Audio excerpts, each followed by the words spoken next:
Hello friends, in this video I will show you how to fix corrupted icons and shortcuts in Windows 11.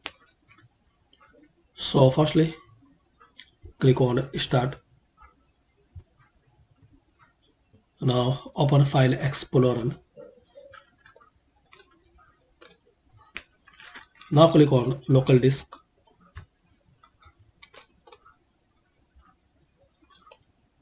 Now here click on Users. Now click on your user's name. It will ask permissions, so click on Yes. Now here click on View and click on Show. Now click on Hidden Items.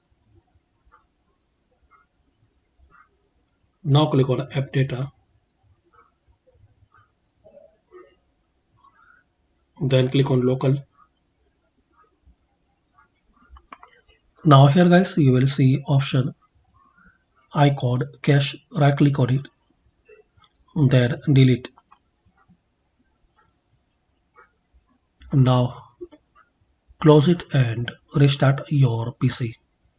And after restart, hopefully guys, corrupted icons and shortcuts will be fixed. Thanks for watching. Please comment this video useful for you or not.